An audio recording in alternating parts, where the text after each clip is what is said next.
اللهم صل على محمد وآل محمد. بسم الله الرحمن الرحيم. ياسين والقرآن الحكيم إنك لمن المرسلين على صراط مستقيم تنزيل العزيز الرحيم لتنذر قوما ما أنذر آباءهم فهم غافلون لقد حق القول على أكثرهم فهم لا يؤمنون إنا جعلنا في أعناقهم أغلالا فهي إلى الأذقان فهم مقمحون وجعلنا من بين أيديهم سدا ومن خلفهم سدا فأغشيناهم فهم لا يبصرون وسواء عليهم أنذرتهم أم لم تنذرهم لا يؤمنون إنما تنذر من اتبع الذكر وخشي الرحمن بالغيب فبشره بمغفرة وأجر كريم إنا نحن نحيي الموتى ونكتب ما قدموا وآثارهم وكل شيء أحصيناه في إمام مبين واضرب لهم مثلا أصحاب القرية إذ جاءها المرسلون إذ أرسلنا إليهم اثنين فكذبوهما فعززنا بثالث فقالوا إنا إليكم مرسلون قالوا ما أنتم إلا بشر مثلنا وما أنزل الرحمن من شيء إن أنتم إلا تكذبون قالوا ربنا يعلم إنا إليكم لمرسلون وما علينا إلا البلاغ المبين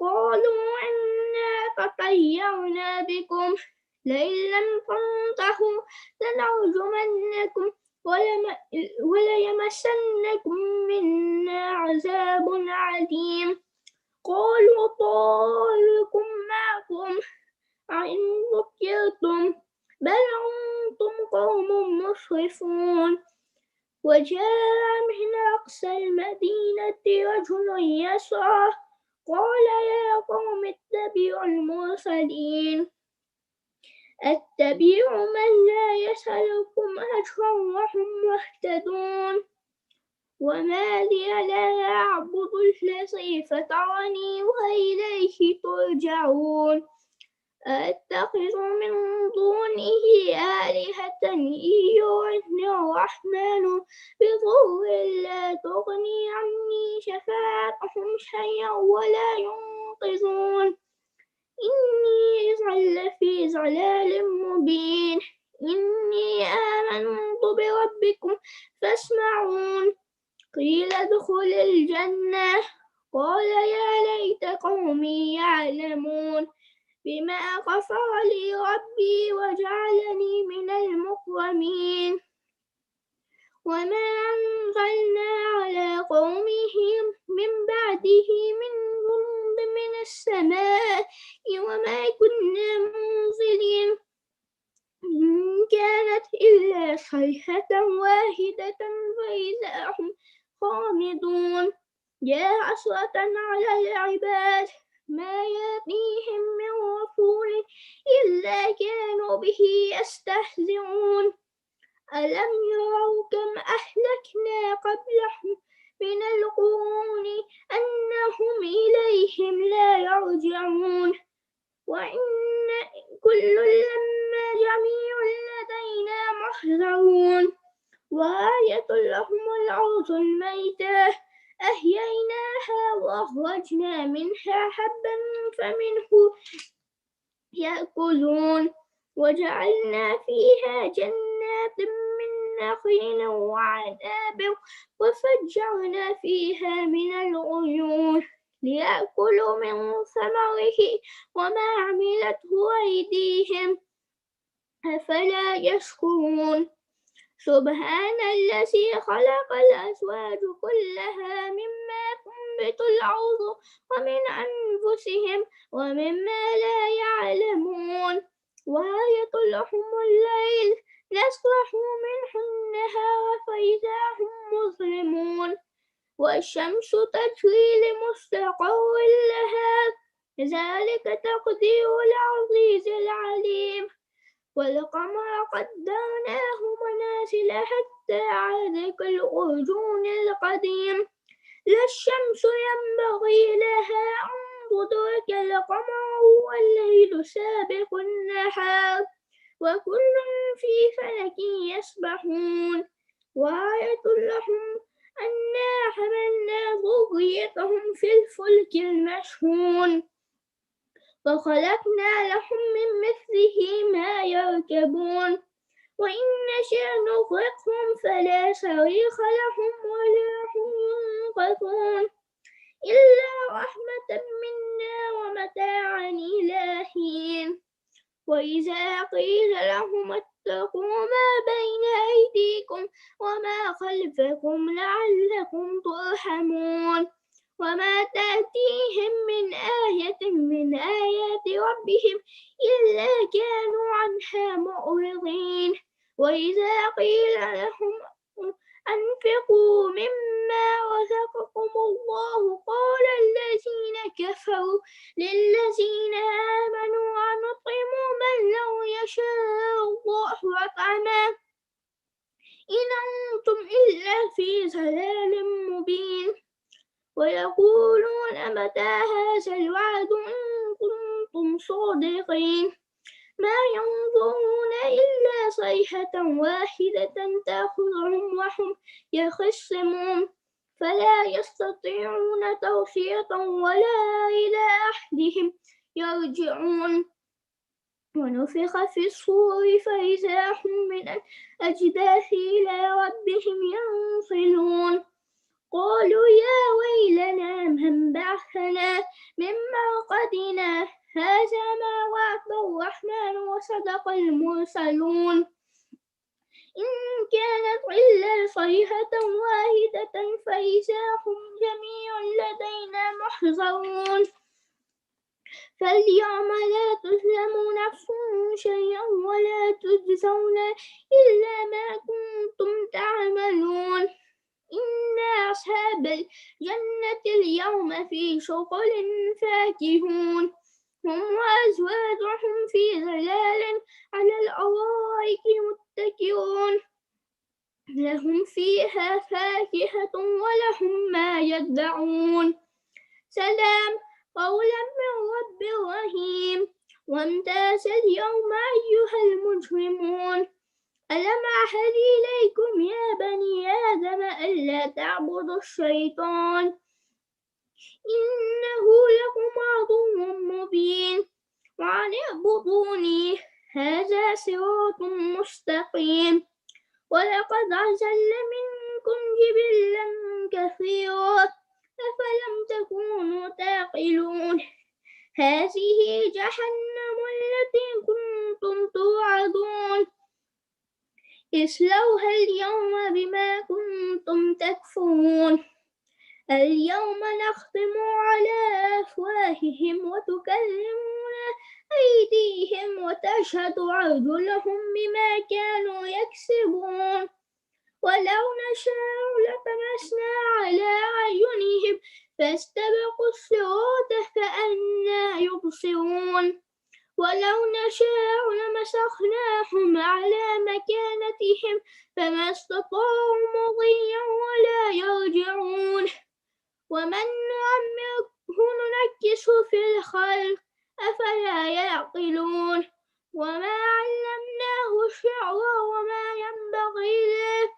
إن هو إلا ذكر وقرآن مبين لينذر من كان حيا ويحق القول على الكافرين أولم يروا أنا خلقنا لهم مما عملت أيدينا أنعاما فهم لها مالكون وَذَلَّلْنَاهَا لَهُمْ فَمِنْهَا رَكُوبُهُمْ وَمِنْهَا يَأْكُلُونَ وَلَهُمْ فِيهَا مَنَافِعُ وَمَشَارِبُ أَفَلَا يَشْكُرُونَ وَاتَّخَذُوا مِن دُونِ اللَّهِ آلِهَةً لَعَلَّهُمْ يُنصَرُونَ لا يستطيعون نصرهم وهم لهم محضرون فلا يحزنك قولهم إنا نعلم ما يسرون وما يعلنون أولم يرى الإنسان أنا خلقناه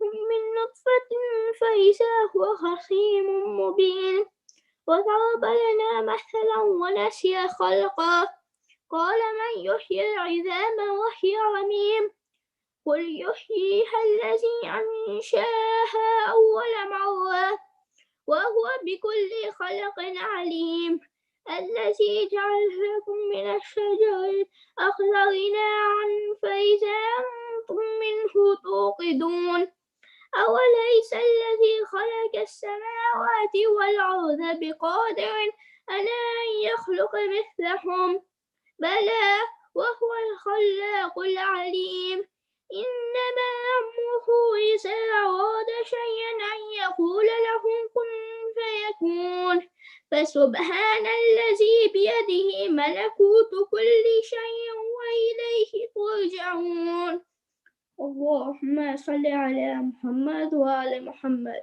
الفاتحة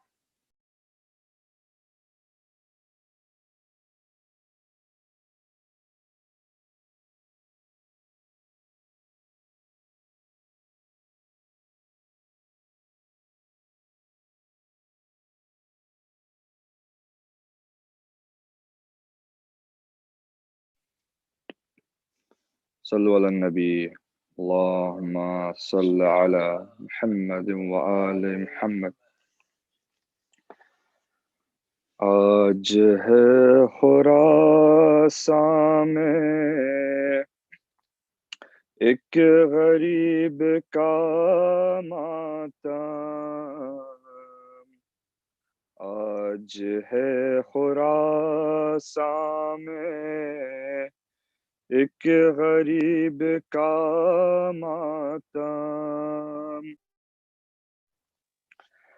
تو اس کی ہوا میں ہے یہ کیسی بے چینی ہر طرف فضا میں ہے یہ بے کلی کیسی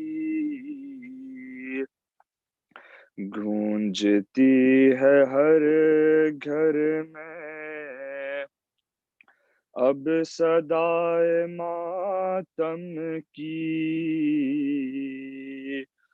گونجتی ہے ہر گھر میں اب صدائے ماتم کی اس امام کے غم میں سب کی آنکھ ہے پرنم آج ہے خراساں میں ایک غریب کا ماتم ایک غریب و بے کس کو کس نے زہر دے ڈالا اس امام حشر تم پر ہو گیا ستم کیسا کروٹیں بدلتے ہیں خاک پر شہ والا کروٹیں بدلتے ہیں خاک پر شہ والا دل کو تھام کر مولا خون اگلتے ہیں پھر ہم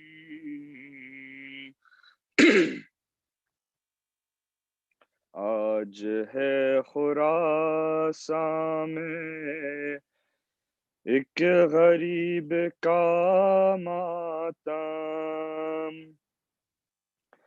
ہوتا ہے دو عالم میں غم امام ضامن کا کر رہے ہیں سب ماتم سب کے لب پہ ہے نوحہ لو جنازہ اٹھتا ہے آج اس کا واویلا لو جنازہ اٹھتا ہے آج اس کا واویلا تھا نہ جس کا غربت میں کوئی مون سو ہمدم آج ہے خراساں میں ایک غریب کا ماتم ایک بہن پہ ٹوٹا ہے بھائی کا یہ غم کیسا خاک اڑا کے روتی ہے آج کم کی معصومہ کہہ رہی ہے رو رو کر مر گیا میرا بھیا کہہ رہی ہے رو رو کر مر گیا میرا بھیا کیا کروں میں اب جی کر کون ہے میرا ہمدم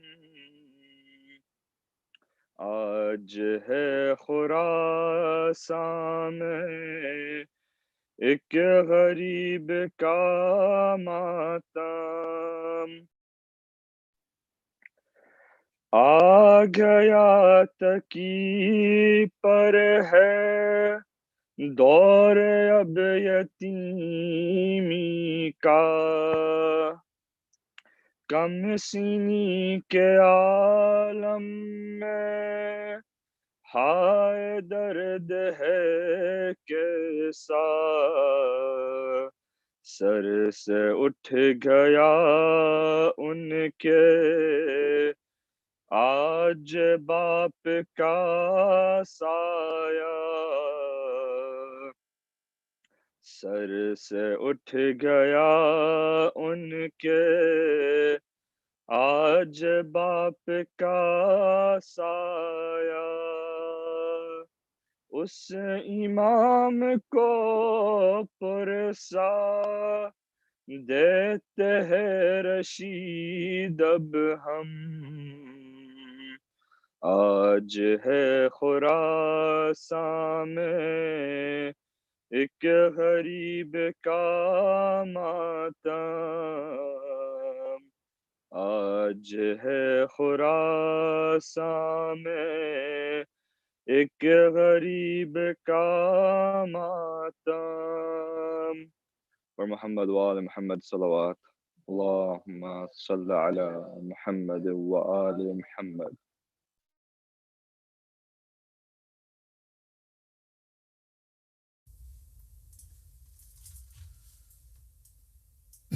اعوذ باللہ من الشیطان الرجیم بسم اللہ الرحمن الرحیم الحمد للہ رب العالمین والصلاة والسلام علی اشرف الانبیاء والمرسلین خاتم النبیین شفیع المذنبین رحمتا للعالمین مولانا و سیدنا ابی القاسم محمد اللہم صل علی محمد وآل محمد وعلی آلہ الطیبین الطاہرین لا سیما بقیت اللہ فی الارض ارواحنا له الفداء وَلَعْنَةُ اللَّهِ عَلَىٰ أَعْدَائِهِمْ أَجْمَعِينَ مِنَ الْآنِ إِلَىٰ قِيَامِ يَوْمِ الدِّينِ أما بعد فقد قال الله سبحانه وتعالى في قرآنه المجيد بسم الله الرحمن الرحيم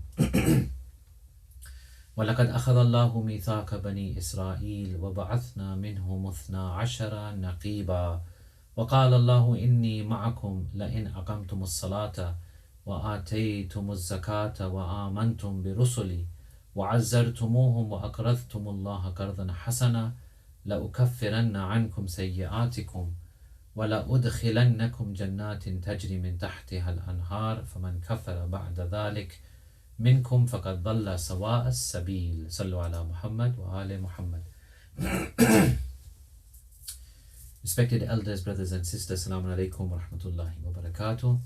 And my sincere condolences to you all and to the Imam of our time, Ajalallahu ta'ala farajahu sharif, on the Shahadat of the 8th Imam, Imam Ali ibn Musa Raza alayhi salam. We pray to Allah subhanahu wa ta'ala that all the mu'mineen remain safe and sound and are given the opportunity to remember Ahlul Bayt more and more, and are given the opportunity especially to visit Mashhad and do the ziyarat of our beloved 8th Imam.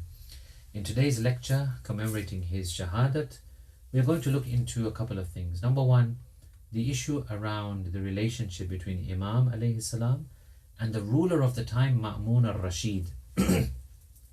Because there exists a lingering question in many people's minds of why did Imam become the designated successor, or what some people call the crown prince, to Ma'mun.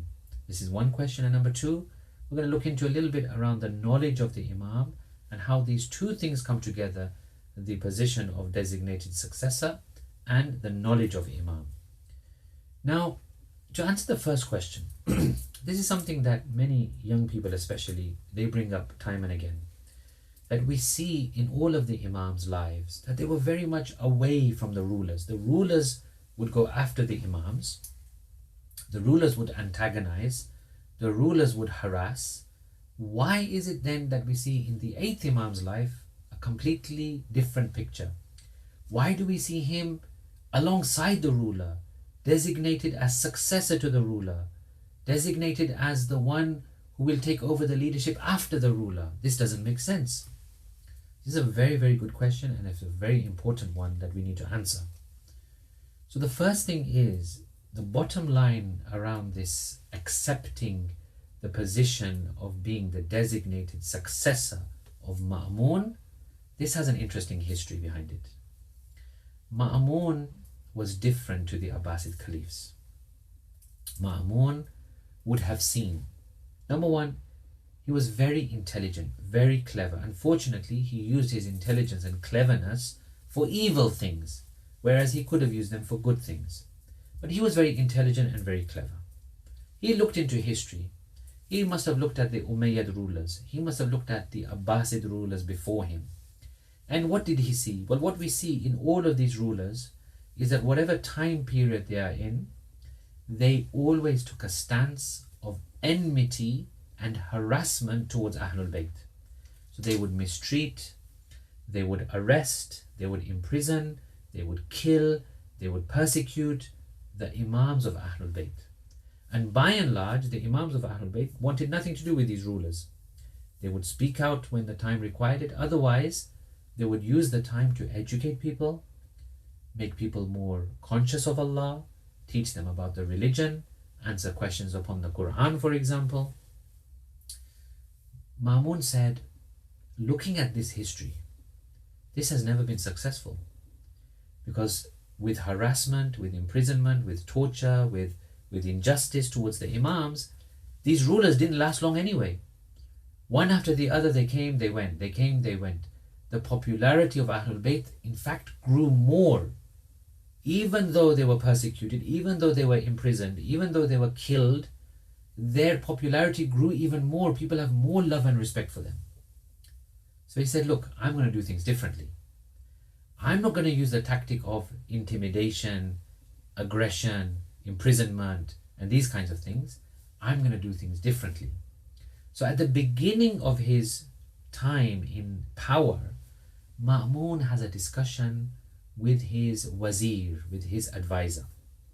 His advisor's name was Fadl bin Rabi. So he says to Fadl bin Rabi, he says, tell me, who offers me any opposition? Where are my enemies going to come from? Who is going to challenge my leadership? And unfortunately, I say this with a very heavy heart, this is the kind of mindset that develops in leadership which is not godly, which is not based on taqwa. You see, in Islam, actually, leadership is not something anyone should crave. It's not something anyone should go after. It's not something that anyone should have an ambition for.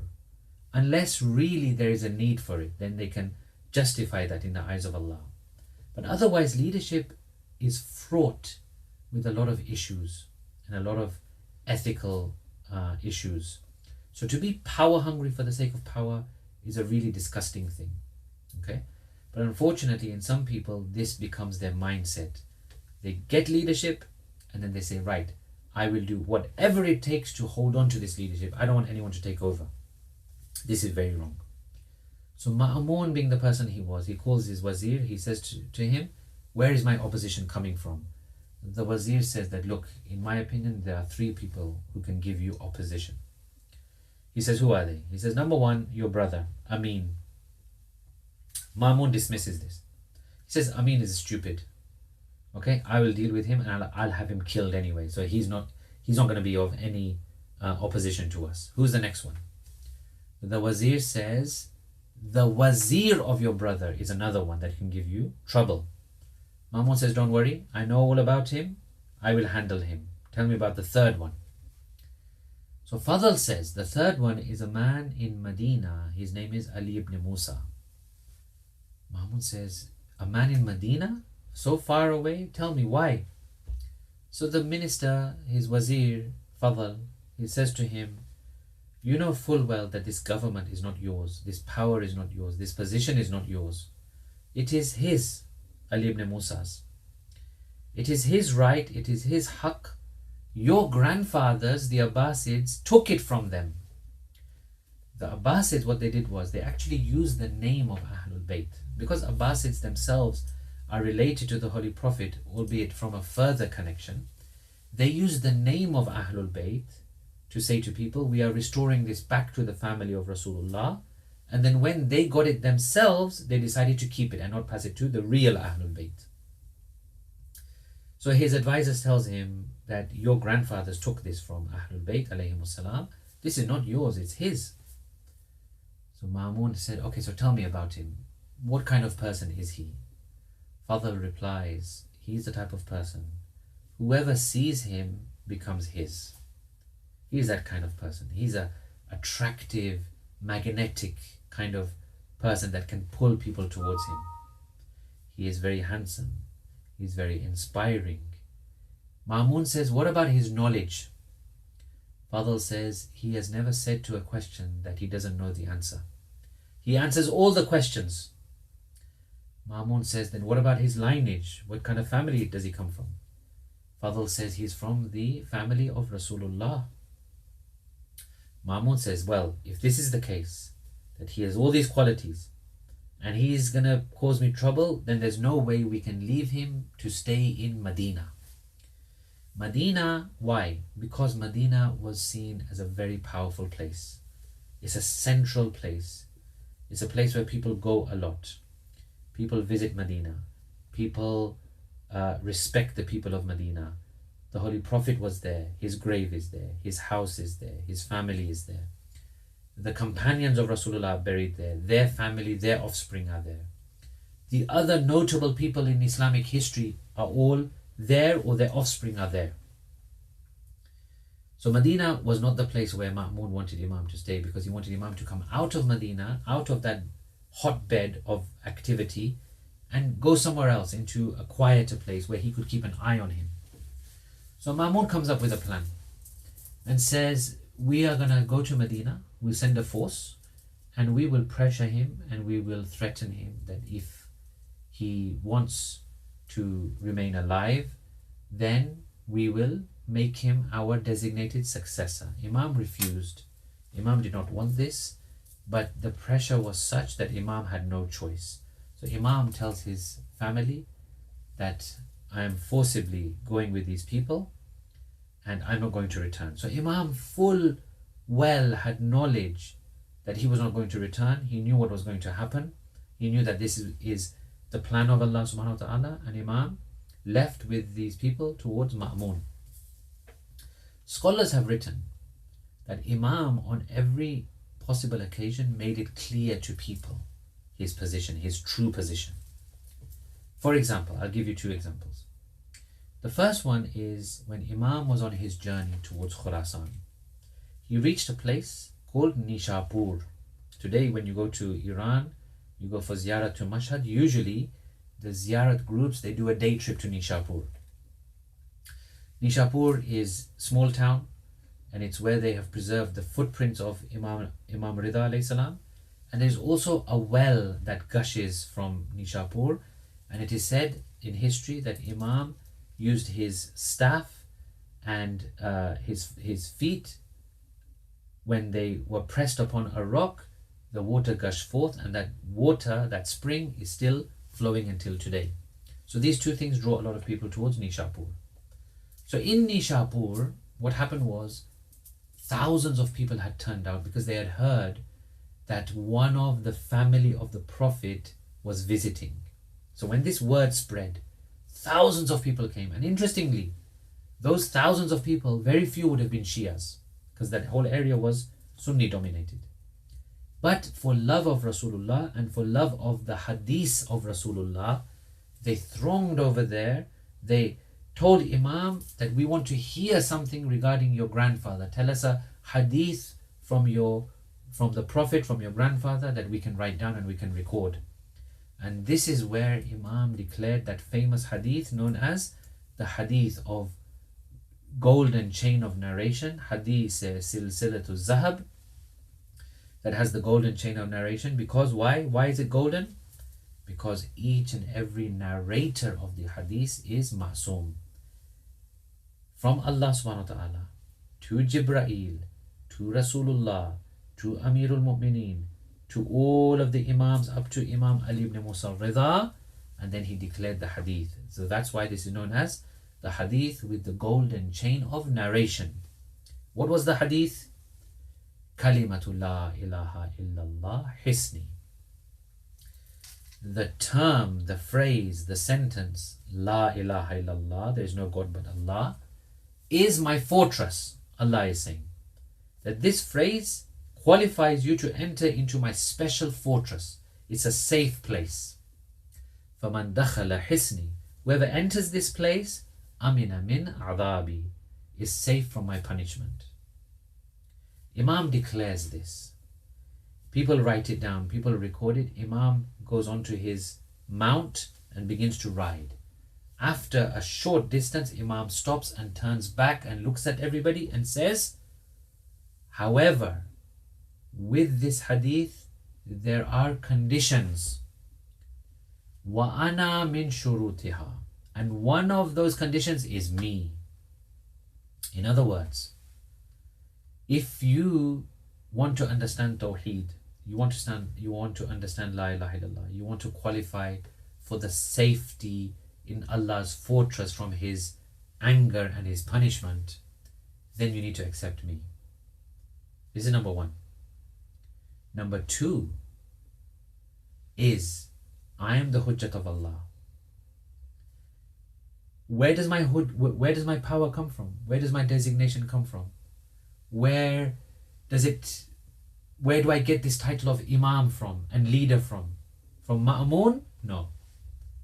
My designation, I am the Hujjat of Allah. My power comes from Allah. He's appointed me. He has given me this position. So if you're seeing me today and someone has told you that this is the designated successor of Ma'mun, don't be fooled. I'm not anything other than the servant and the Hujjat of Allah subhanahu wa ta'ala. So this is very, very clear. Imam was taking every opportunity to cleverly, intellectually educate people that, look, don't think of me as Ma'mun's appointed person. I am appointed by Allah subhanahu wa ta'ala. So Imam was saying that forget this crown prince business, forget the designated successor business. I am appointed by Allah. I do not accept worldly positions handed to me by worldly people. Another thing which Imam did is when he went along with this plan, he said, look, I have one condition. The condition is that whatever you say to people, I am not going to give any ruling. Now think about it. When you have a designated successor and you want people to be convinced that this is your designated successor, you slowly build the reputation of that successor. You slowly get that successor to start doing things so that people are ready for the transition. Imam says, I'm not going to give any ruling. Don't expect me to do anything. Don't put me in any official capacity. Don't tell me judge this and judge this. I'm not going to do that. So this also shows and was a sign to the people that Imam never took this offer seriously. Imam showed by this that this is something that he was not keen to accept, and nor was he ever going to put it into practice. So these are two very, very key things that we can see in Imam's life to show the people that whatever you may hear from Ma'amun and his followers, I'm not interested in this successor business. I'm not the crown prince of anyone. My authority comes from Allah subhanahu wa ta'ala. If you accept him, you accept me. If Ma'amun tells you something, that's got nothing to do with me. Now, Ma'amun, as I said, he was very clever. He was very crafty. He didn't use his knowledge and cleverness in the right way. But he decided that on one hand, he wanted the favor of the people in them thinking that Ma'mun is supporting Imam Rida. So he knew that when people see me supporting the grandson of the Holy Prophet, they will come towards me and they will have affection towards me. But at the same time, he said, now what happens if this man, Ali ibn Musa Rida alayhi salam, what if his popularity gains so much and it overpowers me? What if he becomes bigger than I want him to be? What if he becomes so big that people start to question me? Maybe people will say, hang on a second, this person is so amazing. Ma'amun, why do we need you? You go, put him in your place right now. We don't need to wait for the day you die or the day you retire. Put him now. We don't need you anymore. This is the true leader that we want. So Ma'amun had to do something very clever. So what he tried to do in his life is that he would arrange debates, discussions, question and answer sessions with different people to challenge Imam Rida alayhi salam. So in this way, Ma'amun was hedging his bets. He was saying, if Imam is successful, then it will look good on me because people will say, wow, you've chosen the right person. If Imam is defeated and is unsuccessful, then people will say, well, actually this guy is not that much. Ma'amun is a good leader. This person doesn't know as much as we thought. So one way or the other, whether the debate was successful or unsuccessful, Ma'amun would be seen in a good light. But he underestimated Imam. He underestimated the power of the Ma'asum Imam appointed by Allah subhanahu wa ta'ala. So let me give you an example. On one occasion, Ma'amun called a debate of different religions and their leaders and their scholars to come and debate with Imam. But Ma'amun did this in a very cunning way. What he would do, he thought of Imam as any other scholar, any other knowledgeable person.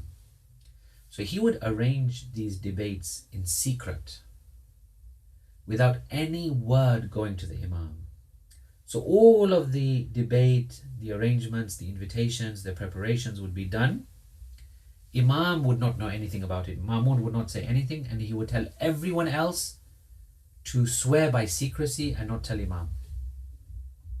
So on one occasion, and why did he do this? Because he thought Imam was any other scholar. So if I know I'm going into a debate tomorrow, I will start to read up, research, look online, see what I can find, get all the evidence together, get all the information together, all the data that I need. I'll have it on hand, I'll prepare, I'll revise, I'll memorize.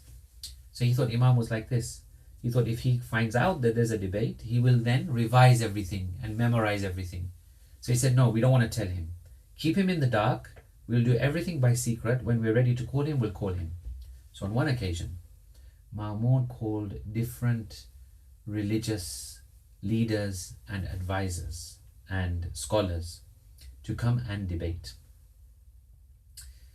And when everything was ready, they were in the court, they were all assembled, everything was about to go, Ma'mun sends someone and says, go and call Ali ibn Musa Rida. So the person went, and he was actually a Shia. This person who Ma'mun had sent to fetch our Imam to the court, he was actually a Shia, but he wasn't a very strong Shia, okay? And you'll see why. So this Shia man working for Ma'mun is going over to Imam Rida and he's very worried. He knocks, Imam brings him in and says, Ma'mun, O son of the Prophet of Allah, Ma'mun has called you to the court. Imam looks at him and says, he has called me, so why do you look so worried? He said, look, I'm not supposed to tell you, but I'm going to tell you. Ma'mun has organized a big debate. All these learned scholars from different faiths have been called. They're all assembled. They have come to debate with you. So Imam says to him, so do you have any doubt on my knowledge? He replied, no, I don't have doubt on your knowledge. But you know, these people, they're crafty, they're clever, they can twist things in such a way, they will get you to say the wrong thing, they will get you to answer in a wrong way, they will confuse you. So that's why I'm worried. Imam says, listen to me, let me tell you. When I answer all these scholars in their own language, from their own books, then the person who should be worried and who you should look at the end of the debate will be Ma'mun himself. Imam then says, now let me ask you a question. Why do you think Ma'mun has organized this debate? The person replied and says, look, he wants to degrade you. He wants you to be disgraced, and he wants your followers to think that you are not so worthy of being followed. Imam says, yes, that is what I want all my followers to know, that he, Ma'mun, is not sincere and he wants to degrade me. So Imam fully well knew, and even the people around Imam, the Shias, they also had this idea. They kind of understood that this is not a normal relationship, not a normal arrangement. Imam starts to walk towards the court. Imam's grace, his nur, his presence, it was something else. Imam goes into the court. Now, he's the designated successor of the king. So where should he sit? He should sit on the throne. Imam ignores the throne. He sits on the mimbar. This is the place of Ali Rasul. This is the place of the Imams of Ahlul Bayt. Yeah? Humble, scholarly, teachers, educators, those who communicate the signs of Allah and the teachings of Allah. Their position is not on throne. So he occupies the mimbar. Ma'mun says, O son of the Prophet of Allah, these people have come to ask you some questions. Ma'mun, of course, fails to mention that he has called them, he has invited them, he has made all the preparations. It's all his organization and doing. Imam says, now tell me, do you wish to begin the debate, or would you like me to begin the debate and ask you some questions? So the first thing that Imam does is he addresses the Christians on the subject of Nabi Isa. Amongst the different things that they discussed, Imam says that, do you agree that Isa, son of Mary, fasted and prayed? They said, yes, we agree. Isa was known for his fasting and his praying. Imam says, then to whom did he fast and pray? For whom and to whom? They could not answer. So Imam says, do you see, this is why in Islam we say that Isa alayhi salam was not the son of God, but he was the servant of God. And then Imam engages with the Jewish people that had come. He says to the Jewish people, delegation, he says, why do you believe in all the prophets up to Nabi Musa only, and then not after that? So they replied, they said, because the miracles that Musa showed, the prophets who came after him, the so-called prophets, in their mind, they are not prophets, but we call them prophets. They said the ones after him did not show these kinds of miracles. Imam says, give me an example. They said, look, with Musa, his hand shone with light, his staff turned into a serpent. Imam says, yes, but the prophets that came after Musa showed even greater miracles. Nabi Isa used to give life to the dead. Our holy prophet, the prophet of Islam, showed miracles that no one else showed, like cutting the moon into 2 pieces. The Jews said, yes, but these people who you are saying showed miracles, we have not seen these. So Imam said, well, in that case, you have not seen the miracles of Musa either. They said, yes, you're right, we haven't seen the miracles of Musa, but the difference is the miracles of Musa are recorded in reliable books, and we take these books as authority. So if it says it in the book, then we take it as authority. Imam then said, okay, so now you have mentioned the books and you take the books as authority. What if I show you the mention of the Holy Prophet of Islam and Nabi Isa from your own books? And then Imam referred them to their own books and said, look inside. He said, there's a mention here that Allah subhanahu wa ta'ala sent his manifestation to someone on Mount Sa'ir. Who is this person on Mount Sa'ir? They said, no, we don't know. We don't have a name here and we don't know who this refers to. Imam says, this is Nabi Isa. Imam then says, now look in another place in your book. Do you see that it says Allah sent his manifestation on Jabal Faran, on the mountains of Faran? They said, yeah, we don't know. We see it written here, but we don't know who this is. Imam says, Faran are those hills and mountains around the city of Makkah. In one of those mountains is a cave called Hira. And the only one who has claimed communication from Allah in these mountains and in these hills is none other than the Holy Prophet of Islam, sallallahu alayhi wa alihi wasallam. So they were dumbfounded. They were awestruck. They didn't know what to say. They said, okay, but how do you know all this? How do you know what's in our books? And you have such a reliable way of interpreting these things. Now, look at, first of all, what the Quran says. We look at what Rasulullah says, and then we see what Imam answered. What does Quran say? Quran says the following. In the verse that I recited in the beginning of this lecture, وَلَقَدْ أَخَذَ اللَّهُ مِيثَاقَ بَنِي إِسْرَائِيلَ. Certainly Allah took a pledge from the children of Israel. وَبَعَثْنَا مِنْهُمْ. We raised from amongst them 12 leaders. Okay? So the Quran mentions that in Bani Israel there were 12 leaders that he appointed as successors to Nabi Musa. In a hadith by the Holy Prophet sallallahu alaihi wasallam, the Holy Prophet says, Aliyun minni bimanzilati Haruna min Musa. Ali to me is like Harun was to Musa. And then the Holy Prophet says, my ummah will be like the ummah of Musa.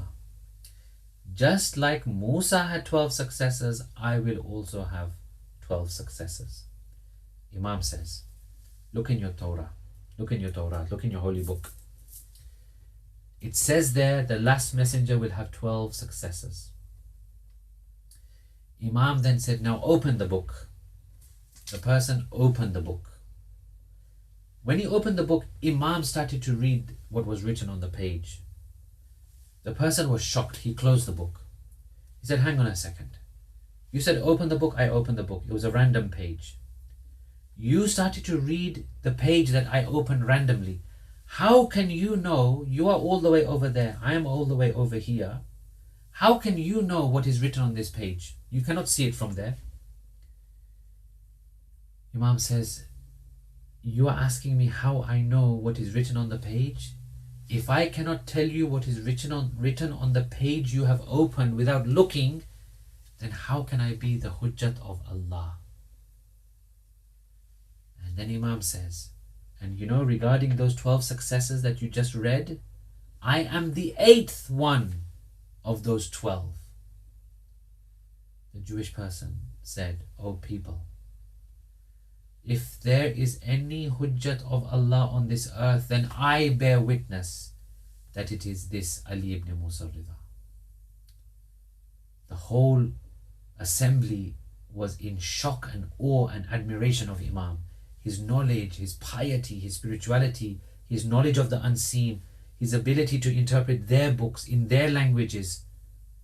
Everyone was in, complete awe and admiration.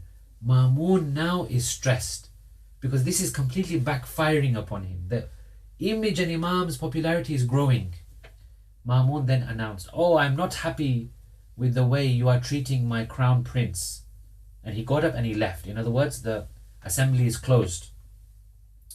Imam then turned to that Shia man that had come to bring him to the court and said, do you see, did I not tell you that at the end of the debate, the person worth seeing will be Ma'mun himself?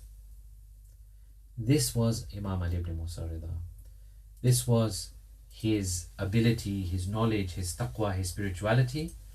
And this is why you'll notice that amongst the Shias, we have many offshoots of Shias, yeah? All Shias are not Ithna Ashari. We have Waqifiyya, we have the Ismailis, we have then other offshoots. But you'll notice one thing, whenever it reaches 8th Imam, there's no more offshoots. So once you reach 8th Imam, you then continue to 12th Imam. Then there's no more offshoots. From 8 to 12 Imams, there is no more splits. So 8th Imam did this miraculous, wonderful achievement because of the circumstances he was in, because of the time period, because of the way that he was able to reach out to people. Those circumstances, those societal, socio-economic circumstances allowed Imam to have this kind of impact upon the world and society. That's why we salute Imam, we pay homage to Imam, we are indebted to Imam and the way he managed to reach this religion to us in this form. And alhamdulillah, we should thank Allah subhanahu wa ta'ala for giving us the imamat in our belief system, especially the imamat of Ali ibn Musa Rida, which is what we want to remember today. We pray to Allah to give us tawfiq, to follow in his footsteps, to learn from his teachings, to be knowledgeable about our religion, to be able to eloquently, articulately communicate these things to other people, and to of course perform the ziyarat of Mashhad as many times as possible in our lives.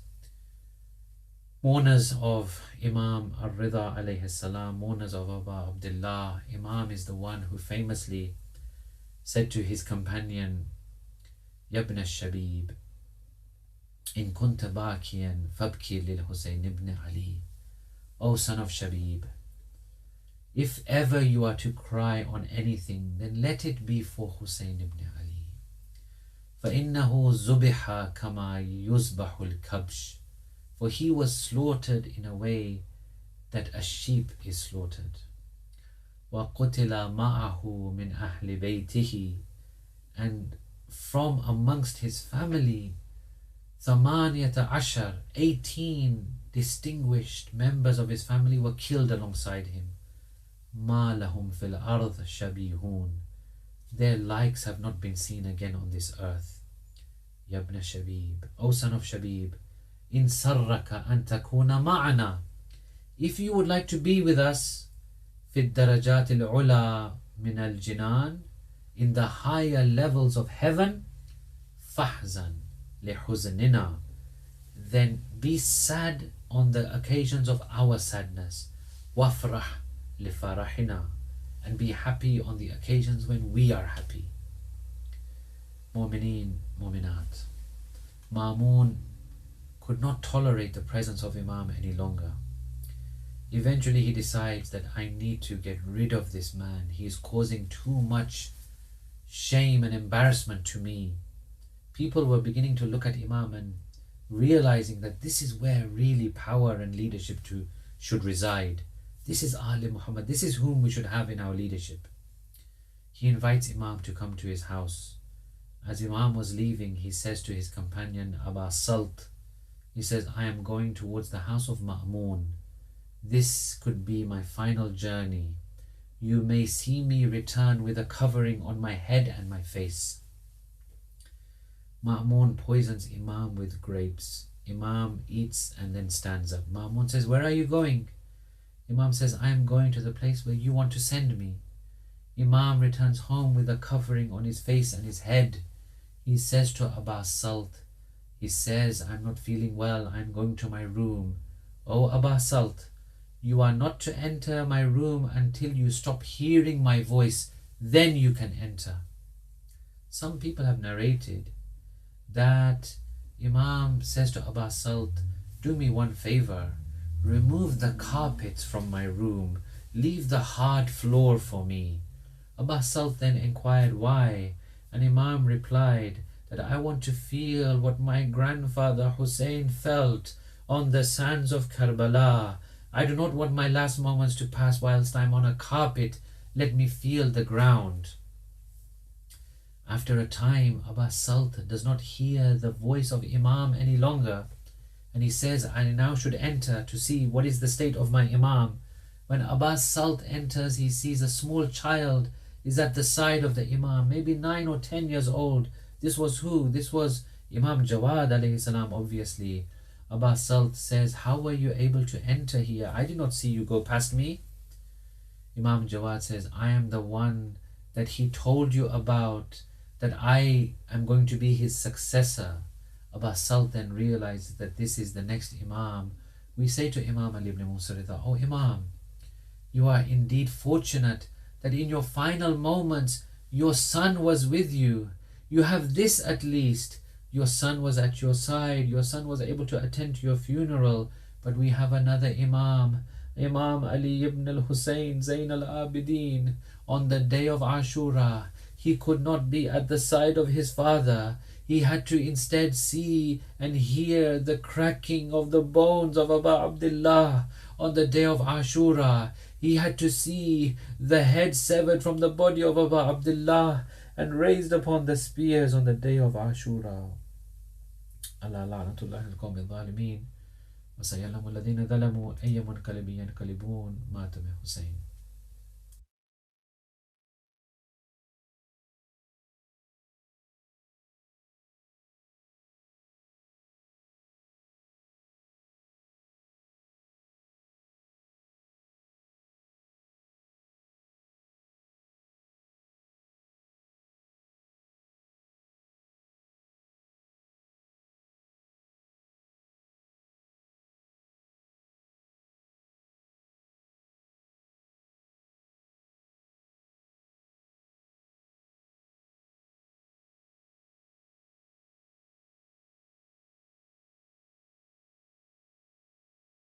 يا حسين يا حسين يا حسين يا حسين يا حسين يا حسين يا حسين يا حسين زیر دغا سے مارا فرزند مصطفیٰ کو زیر دغا سے مارا فرزند مصطفیٰ کو نالا کیا نبی کو زہرا و مرتضیٰ کو زیر دغا سے مارا فرزند مصطفیٰ کو زیر دغا سے مارا افسوس بے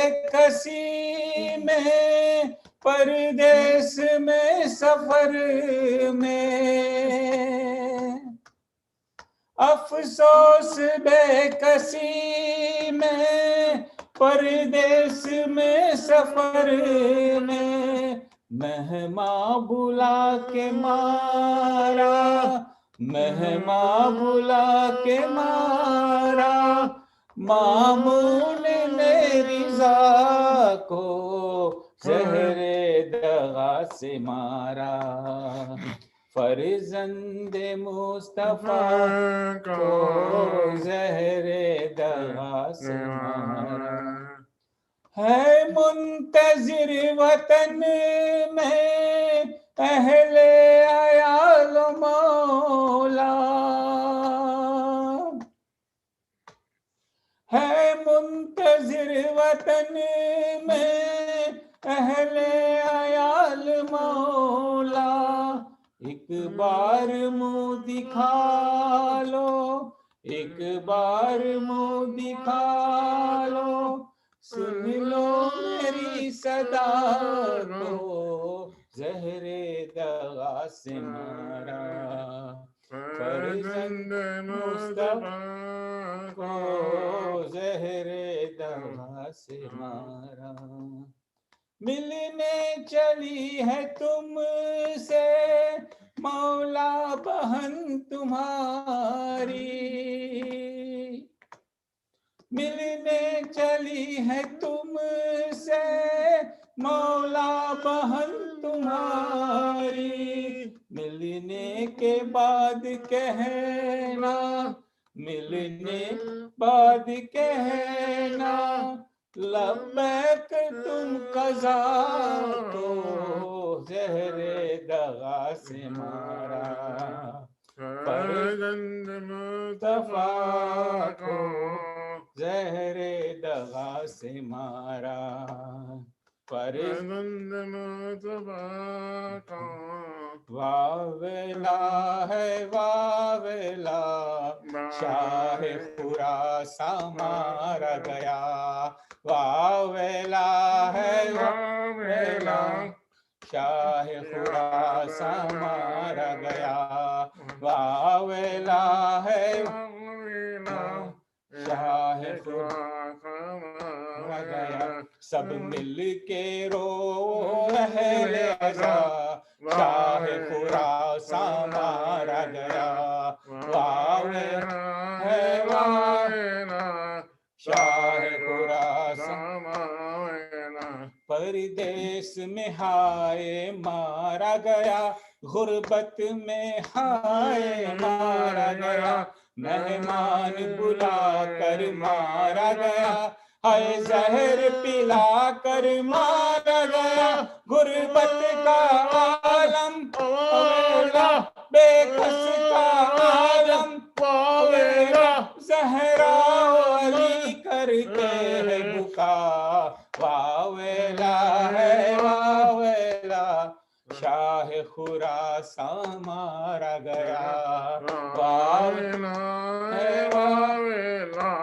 شاہ خراساں مارا گیا، روتے ہیں سب اہل و عیاں، ایک بار منہ تو دکھاؤ ذرا، ہم شیر تیری ملنے کو چلی، ملنے کے بعد کرنا قضا، بہنا کا تڑپنا واویلا، غربت میں بچھڑنا واویلا، ہائے معصوم کم کے لب کی صدا، واویلا ہے واویلا، شاہ خراساں مارا گیا، واویلا ہے واویلا، شاہ خراساں مارا گیا، ایک اور بہن تھی کربل میں، بھائی کی لاش سے لپٹی ہوئی، بے سر لاشے پہ گر کے یوں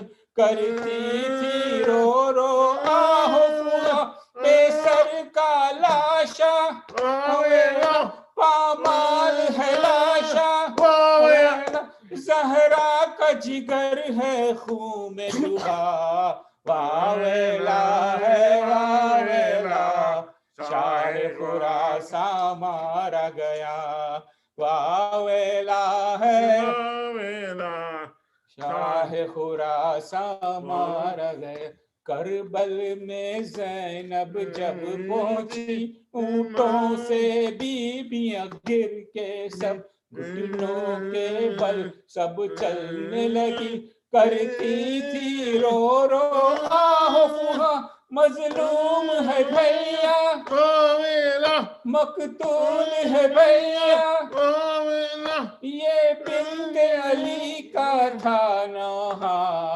वावेला है वावेला शाह खुरासान गया वावेला शाह खुरासान मारा गया हाय इमाम रज़ा हाय रज़ा हाय गरीबुल वतन हाय इमाम रज़ा शाफ़े रोज़े जज़ा हाय इमाम रज़ा शाह खुरासान रज़ा इमाम रज़ा ज़हर से मारा गया इमाम वीरा मदीना हुआ इमाम रज़ा परदेस में मारा गया हाय इमाम रज़ा हाय गरीबुल वतन इमाम रज़ा बर मोहम्मद व आले मोहम्मद सलवात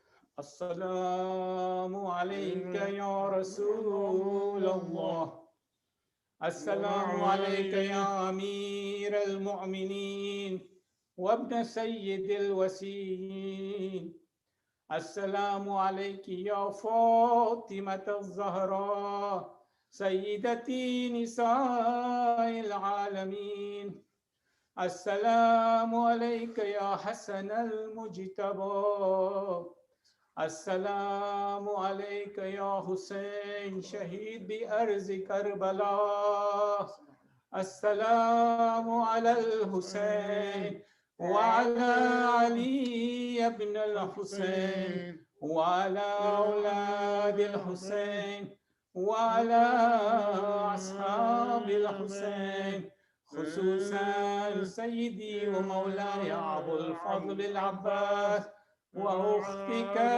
زينب وبنتك سكينة السلام عليك يا تسعة المعصومين من ذريتي علي بن الحسين زين العابدين ومحمد بن علي الباكر وجعفر بن محمد الصادق وموسى بن جعفر القاضم وعلي بن موسى الرضا ومحمد بن علي التكي وعلي بن محمد النكي والحسن بن علي الأصغري السلام عليك يا مولانا يا صاحب العصر والزمان سيدي الأمان من فتنة الزمان السلام عليكم ورحمة الله وبركاته.